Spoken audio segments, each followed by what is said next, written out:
السلام عليكم صاحبada ku xiran bogeenan bukaan deeq clinic ku soo dhawaada mar kale iyo barnaamijyadeena caafimaadka oo halkan kaga soo gudbino muuqaalkan waxaan uga hadli doonaa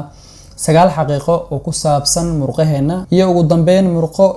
ka maqnaan kara ama dadka qaar ka maqnaan kara jirku waxa uu leeyahay wax ka badan 600 oo muruqa ugu dheer uguna culus ee jirkeena waxa lagu magacaabaa gluteus maximus waxa uu ku yaalaa dabada labadeeda dhinac isaga oo go'aamiya muuqaal bedelka hadba dhinaca uu qofku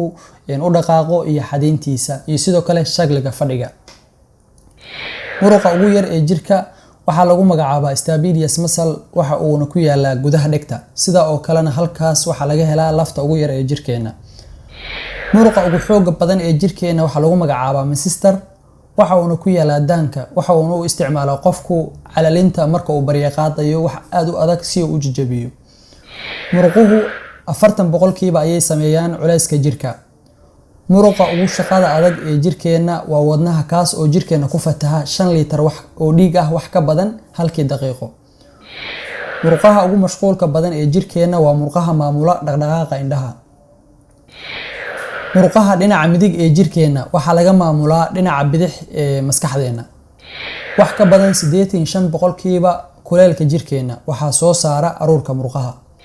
ugu dambeyn waxa jira murqo ka maqnaan kara ama dadka qaar ka maqnaan kara kuwaas oo ay kamid yihiin palmaris longus oo gacanta ku yaala iyo plantaris muscle oo laga helo qaybta dambe ee shanshada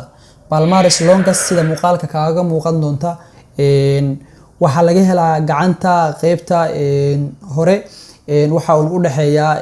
suxulka iyo halka calaacashu ka bilaabato waxa uu ka soo bilowdaa suxulka qaybtiisa banaanka xigta ilaa uu ka soo gaaro halka ay calaacashu kaga bilaabato ristiga muruqu wuxuu leeyahay tendon oo qaybtiisa ugu dambeysa oo sida fiican uu qofku u arki karo